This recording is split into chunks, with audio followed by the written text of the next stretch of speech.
ยอมเมื่อวานนี่อันนี้ยอมเมื่อวานนี่นะปะตู แล้วเมื่อวานนี่เป็นลาน บ่อันนี้เรื่องเมื่อวานเลยอันนี้ละมื้อนี้ อันนี้มื้อนี้โอ้ยถือว่าจวดจ้าดอีดีนี่เนาะ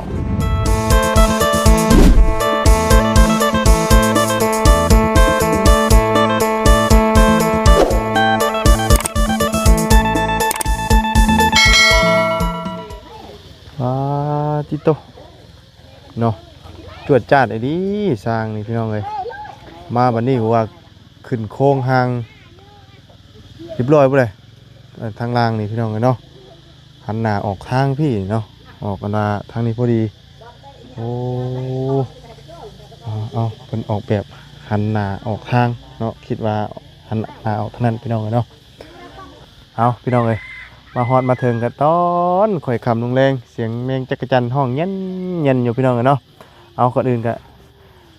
กราบสบายดีและสวัสดีพี่น้องกันเบิดสุขุสุคนพี่น้องเนาะพบพ่อกันตอนข่อยคำลงแรงแน่มื้อนี้เนาะหากันมาฮอดมาถึงพี่น้องเอ้ยมากัน4คนเนาะผู้พี่น้องเอ้ยทางสร้างเพิ่นกำลังเฮ็ดบ่หรือว่าฮักแล้วมื้อนี้พี่น้องเอ้ยเนาะไปสาพี่น้องจังไดก็อัปเดตเบิ่งน้ำกันเนาะเป็นจังไดลูกเพิ่นย่อแต่มื้อใดพี่น้องเอ้ยเนาะผู้เนาะเอาเสานี่ท่านได้ถมเนาะเพราะเพิ่นยังท่านได้เตะตีนมันเนาะเสานี่เพิ่นยังสิเตะตีนมันอยู่เด้พี่น้องเอ้ยเดี๋ยวเพิ่นจังสิถมเนาะเอาเดี๋ยวขึ้นเบิ่งทางเทิงก่อนพี่น้องเอ้ยจวดจ้าดอีดีนี่เนาะโอ้ดู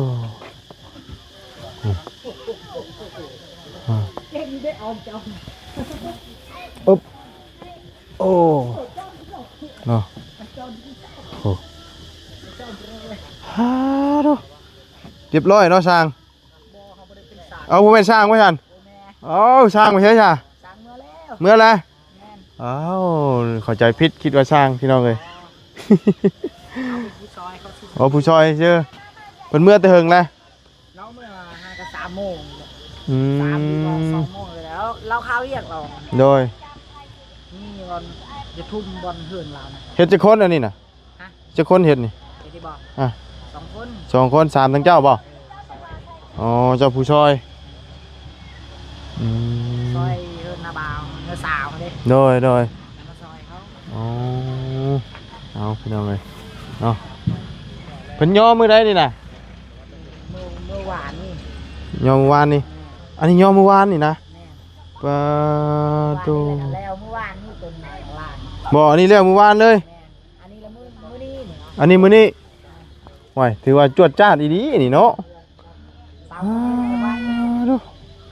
โดยไวขนาดพี่น้องเนาะยอเมื่อวานปูเมื่อวานเนาะถือว่าบ่ธรรมดาเด้นี่พี่น้องเอ้ยเนาะปูแป้นเรียบร้อยแป้นนี่อย่างดีเลยพี่น้องเอ้ยเนาะเป็นไม้แบบว่าไม้ย่างอย่างดีเนาะงามพี่น้องเอ้ยเพิ่นเราอย่างเรียบร้อยเกือบมะโดยเสามันก็ใหญ่เนาะแล้วก็ไม้มันก็แก่นพร้อมเนาะโดยโอ้หันหน้าออกทางเนาะหันแบบออกทางใช่เลยพี่น้องเลย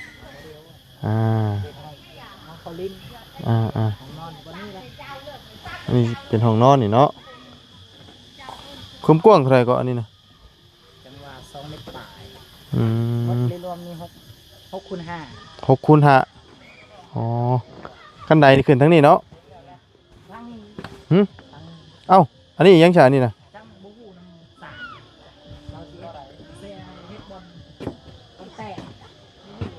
บ่โมเมนต์ขั้นใดวะทั้งนี้ฮะขั้นใดไหนอ๋อเนาะแต่ว่ามองนั่นเป็นกูแต่ว่าเราเอ็ดบ่สไตล์แบบนี้เลยโดยอันนี้คือย่อแต่เมื่อวานเนาะแต่มื้อนี้กับเมื่อตั้งแต่3 โมงเนาะโอ้ก็ถือว่า ไวเติบได้พี่น้องเลยมื้อนี้ก็เฮ็ดยังบ่ได้เต็มมือครับจวดจ้าดอีดีอันนี้ มื้อนี้สิแล้ว ใส่คนย่อหลายอยู่บ่ โอ้ลอย20 คน 20 คนเรือหาง โดย เงินมาสาวนะ นี่พี่น้องเลยเนาะคักอยู่สร้างคนจวดจ้าดดีพี่น้องเลยไปซะลงข้างล่างก่อนพี่น้องเลยเนาะให้เลยจังว่าเมื่อกี้นี่ขึ้นได้อยู่เมื่อกี้นี่วันนี้น่าจะลงได้อยู่เนาะแต่ตีนสาวนี่เท่าเตะเพื่อได้เขาจังถมเนาะเพราะว่าเขายังบริเตะเห็นมันเที่ยงเด้ ย่าสูงขนาด เนาะ มาอื่นบ่ได้สูง แมนวิดหัวอยู่ได้อันปกตินี่ยังต่ำหัวอันนี้นี่สูงหลายอยู่เนาะ 2 เมตร โอ้ 2 เมตร คักเนาะนี่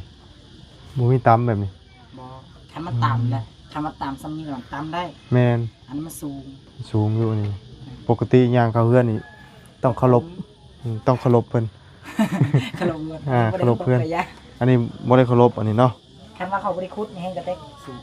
แมนอันนี้ขุดลงกับ แม่น 30 เซนได้จักบ่ ประมาณ30คันบริคุดมันกับสูง เลยเนาะคัก เขาไหวเขาเห็ด แมนไว้เนาะสร้างเนาะ คนไหวเขาเห็ดไหว สร้างนี่3 4ทั้งเจ้าบ่ บ่สร้างละซอง อ๋อเจ้าผู้ซอยนี่แม่นเป็น3เนาะ แม่นซอยเขาซื้อ มื้ อใดบ่มีเวียกล่ะเฮามาซอยคันมื้อใดเฮามีเวียกล่ะเฮาไป โดย บ่แม่นมาเฮามาเฮ็ดเฮามาซอยหน้าสาวนี่ อ๋อ เวียกเฮาหลาย โดยเอาเนาะฝนตกอยู่บ่ทางนี้ โอ้หลาย ตกแฮงเนาะ แม่ อื การ ม เขียน โดยการเขียดการอึงแล้วทางนี้เนาะเสาใหญ่ครับก็ดีพี่น้องเอ้ยแต่ว่าสร้างเพิ่นได้เฮ็ดจวดจ้าดอีดีเนาะฮะ บ่มาคันว่ามีกินเฮ็ดบ่มีบ่เขาเฮ็ดอีกโอ้ครับ โดย เป็นอ้ายของเก่า นี่พี่น้องเอ้ย ใช่มาเบิ่งทางนี้ดูเนาะเฮ็ดกินหยังเด้นี่นะกินข้าวบ่โอ้กำลังนึ่งข้าวอยู่เนาะ ต้มน้ำไม้กินน้ำตาลจะได้เห็ด พูด เจล ระวังเนาะ เอ้าเป็นนะบ่ เป็นแล้ว เด้อสบายดีเป็นจังไดอยู่ผู้เดียวบัดนี้เอ้า โบไปแล้ว ไปจักมื้อนะหมู่น่ะ หามือเลย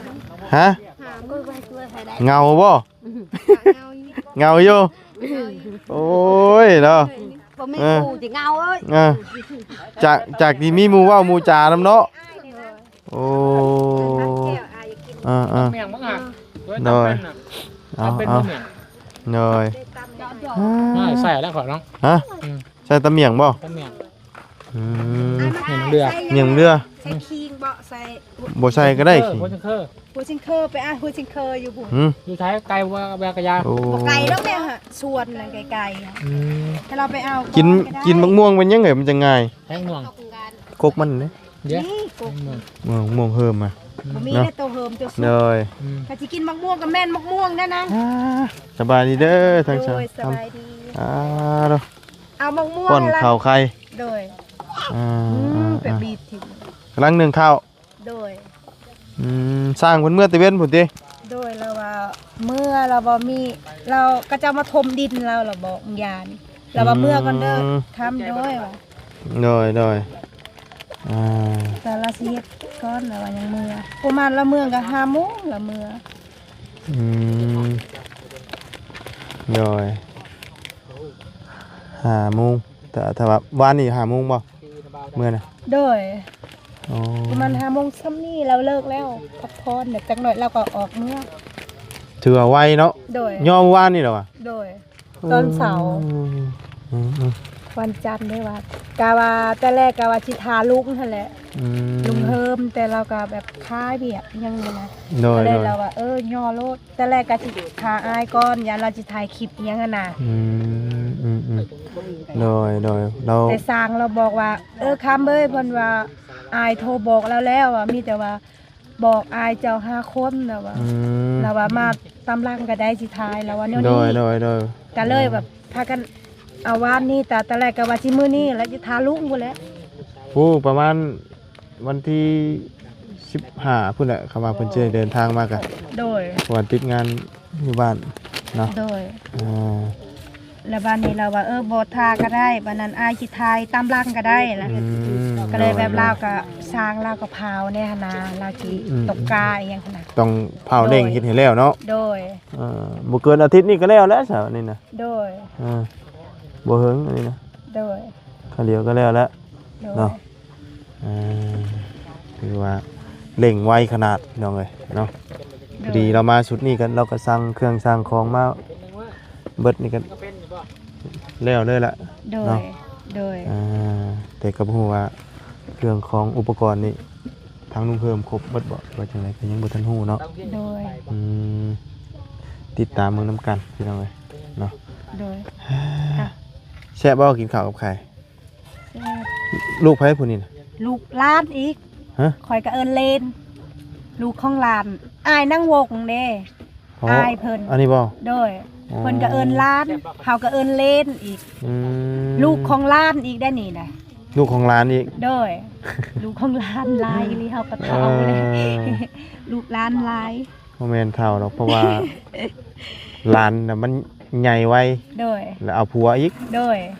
ใหญ่ประมาณ12 13เอาผัวแล้วมีลูกอีกบัดนี้มันก็เลยกลายเป็น จังหน่อยก็ลูกสาวนางอีก สาวนางเอาผัวก็ได้สมมุติว่าหั่นน่ะ ดังบ่ทันได้ฮู้ตอนนี้นะคนเขาหั่นน่ะสมมุติว่าหั่นน่ะ เฮาก็เขาเอิ้นเฒ่าแล้วบาดนี้ เนาะถือว่าจวดจ้าดเนาะสร้างเนาะมื้อเดียวได้นี่ มือเดียวบ่ มื้อนี้ก็ใช้เพิ่นเมื่อแต่3:00 นเนาะ โดยๆ ยกวานนี่แหละ ยกวานนี่ มื้อนี้ก็เฮ็ดยังบ่ได้เต็มที่ปานใด เพิ่นว่าบ่ค่าเวียกเพิ่นว่าก็สิเฮ็ดจักหน่อยพูนเพิ่นสิมื้อเพิ่นว่าเพิ่นมีเวียกหน่อยนึง หน่อย โดย เวียกหน่อยนึงเนาะ โดย เลยต้องกลับก่อนมื้ออื่นก็มาปกติเนาะ มมื้ออื่นโดย ก็คือโครงห่างแอมเตรียมแอมแล้วเนาะ โด โห ย ขึ้นอันน่ะพวกเส้นมันน่ะเนาะ เส้น48วงกบเนาะ เอาไอ้นะ งบประมาณครบเบิดแล้วบ่ทั้งหมดเนาะเบิดแล้วเนาะบ่ ก็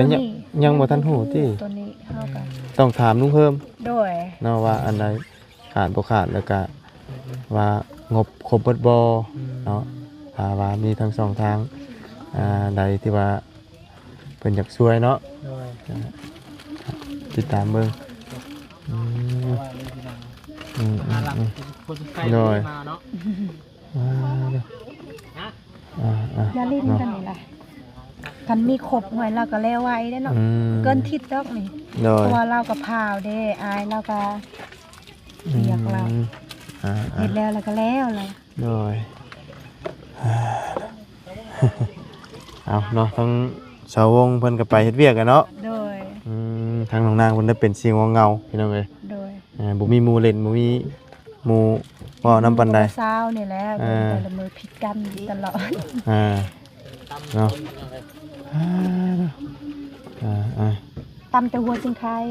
แล้วก็เอาใจใส่หน่อยนึงหมกเผ็ด ไปบอกอยู่บางม่วงจังสำบาย ก็ว่ามะม่วงอายว่าสิกินมะม่วง กิน เจียวหวานซะ กะชิ เดี๋ยววันธรรมดาก็ได้แล้วก็เอาตัวนี้เลยนี่ เฮ็ดเจียวหวานให้อายปลาแดกเฮาก็มีแล้วข้าวคั่วก็มีเลยเอาเฮาก็บอกเจ้าเลยเด้ว่าอายแล้วสิกินมะม่วง บาทเนาะ ใส่ในนี่ได้เดี๋ยวนี้นะเนาะ ขายคักไปนะ กำลังหนึ่งข้าวพี่น้องเอ้ยสุกแล้วจักสิแกงหน่อไม้บ่นี่นะ บอกกินตำแจ่วแล้วก็กิน โอ้จืดอ่ะบ่เบิ่งซีมึงก่อนพี่น้องเอ้ยผู้หน่อไม้ใหม่ๆได้แล้วนี่ เนี่ยกินข้าวผัดนี่ว่า เบิ่งขมหน่อยนึงพอดีเนาะ ตำแจ่ว ใช่บ่ ไม้ก็อร่อยเหมือนกันนะเนี่ย เอาอีกมัดหนึง นึ่งเขา นี่ ข้าวก่อนยังออกเมื่อก็ได้ อืม พอดีคมลำพี่น้อง อืมฝนตกน้ำบ่ไหลเขาว่ามันตู้นอนนี่ โอ้ยบ่ได้ว่าเอามือนั่นนั่นไอ้ อื เพิ่นจะ ม มาสากออก บ่ โดยแต่มองเพิ่นนอนน่ะบ่ได้เปียกแต่ว่าน้ำนั่นได้มันไหลมา มันไหลลงพี่เนาะ โดย มันไหลเขานี่ โดยกับ เดี๋ยวเราเอาคุดไอ้นี่ โอ้ยบ่ได้ว่า ผมใจเนาะ กับเซานางได้พากันสาหู ว่า พาก็ห้องลบ อืมให้นอนน่ะหันเนาะก็มานอนบ่ โดยแล้วก็นอน อืม อ้าวมัน3คนเลยเด้มีน้องนางแล้วก็มีข่อยกันนอน4อีแม่เราบ่มักนอน เอ้าน้องนางนอนอยู่กระตุบเดียวกันนี่บ่ โดยเรานอนนำกันเพราะว่านางวงเราไปเฮ็ดเวียกเราบ่อยากนอนนำแม่เรา เราอยากคันวงนางวงอยู่แล้วก็นอนกับนางวงเพื่อนนางวงนั่นเด้ โดย โดยบัดนี้นางวงไปเฮ็ดเวียกแล้วมานอนน้ำละเช้าบัดนี้เอ้านอนอยู่นี่แหละว่ะนอนน้ำกันว่ะจังหวะเฮาก็มีเพื่อน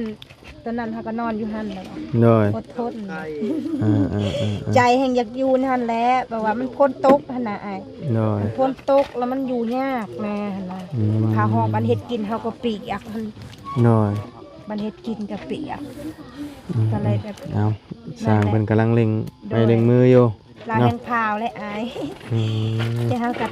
อันนั่นดีเด้อ โดยเฮ้ยล่ะแซ่บบ่ฮะสบายดีลูกล่ะ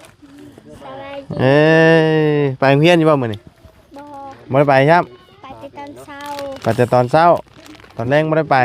โดย มื้อใดเพิ่นสิปิดเรียนน่ะ โดย มื้อใดเพิ่นพักอันน่ะ พักแล้ว พักแล้วบ่ มือนี่ครับมือวานนี่ อืม บาวลา พักอันว่าแบบ ฮอด ด้วย ปีหน้าแลฮอดเดือนเก้าอะพักแล้วบ่ โดย อืมเซ็งแล้วเรียบร้อย โดย โอ้ คนเดียวละ ฮู้อยู่บ่ว่าได้ที่เท่าไหร่อันเฮาเซ็งนี่ ทีหนึง ไอ้ที่หนึ่งปุ๊โดเก่งแท้บ่ธรรมดาได้ที่หนึ่งปุ๊เจ้าได้ที่เท่าไหร่ล่ะ ทีหนึง ที่หนึ่งอีก เอ้า เรียนห้องคนละห้องไว้เหรอคนละห้องเลยเนาะเจ้าปหนึ่งเลยเนาะ โดย เออไปโรงเรียนขี่รถถีบแล้วว่าไปเดี๋ยวนี้ ย่างเอ้า บ่ได้ขี่ไป โดยขี่และย่านแบบหมูหั่นนะหมูแบบมักลิ้นหั่นนะ ยันหมูเอาขี่เล่นน้ หมูเอาไปแน่ ยันหมู่เอาไป เอาไปมาแล้วก็มาขี่นะเดินนี่ก็ได้ค่ะว่า ำโดย นี่ไปนะ เอาเนาะ เอาให้คุณขี่ ก็เลยบ่ได้ขี่ไปเนาะ โอ้ยกำลังไปทางอื่นเดี๋ยวเอาบ่วงมาล่อกันเลยไปแล้วนี่ ม่วงใหญ่ ม่วงใหญ่เด้อปานเอาแซ่บได้ม่วงนี่นะมันสุกอ่ะเนาะสุกนี่แซ่บ เตี้ยวเตี้ยวเตี้ยว เด้คอย เอาเนาะ ไปนู่นไป เอาตุกน้ำไปให้เราเนี่ยเนาะมาตุกน้ำเลยนี่ ใช่ไหมใช่หรือ เอาเนาะ จะแอมเนาะ ไปฉลาดไปเอานมมากินไปรถกูไปเอาไปเอานมให้มาเด้อเอาบุญไปมานำกัน4 คนจันพี่น้องเอ้ยช่วงนี้กะสิอาศัยไปน้ำหมูน้ำคูนะพี่น้องเอ้ยเนาะตัวเงินงามเลยงามบ่ได้เงินเจ้านี่ฮะงามเนาะเอาเงินงามพี่น้องเอ้ยฝนตกปุ๊บป้าดูเนาะเบิ่งหานุ่มให้น้องเพิ่นก่อนเอาดูอ่ะเลยไปฉันเนาะหาขี่จักรยานเล่นมานี่ เอาเนาะมาบุญกับเขามาหาทางสาวค่ำพี่น้องเลยเพื่อนซานก็ถือว่าจวดจัดเนาะเนาะเนี่ยพี่น้องเลยเนาะพอดีงามเนาะพอดีอยู่3 คนทั้งเป็นตู้เนาะแต่ว่าลูกหลานเรามานอนนำพี่น้องนางคนนี้ก็สบายไปนี่พี่น้องเลยหันหน้าออกทางหันหน้าใส่กับเพื่อนหลังนั่นเลยพี่น้องเลยพอดีงามเนาะเอาดีมุกดีใจของเราพี่น้องเลยที่ได้เห็นเพื่อนตั้งขึ้นเป็นทีเรียบร้อยแล้วเนาะทางนั้นก็ตำมะม่วงไปสาวพี่น้องเดี๋ยวไปหากินสมมะม่วงน้ำเอาบุญสารวัตรก่อนพี่น้องกำลังลงมือใส่ต่ ต่ำอยู่ยันคกเราแตกอยู่เนาะคำบ่จันนี่บ่แน่พี่น้องเอ้ย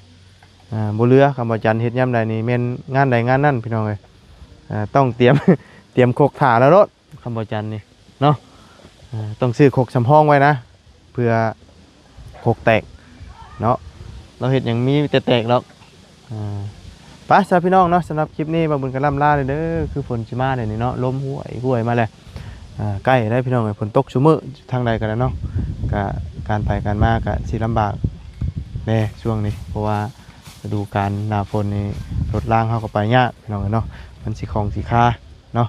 ไปสำหรับมื้อนี้ไปแล้วพบเจอกันใหม่ขอบคุณพี่น้อง FC เด้อที่เข้ามาติดตามนะครับส้มพี่น้องไปแล้วสบายดีไป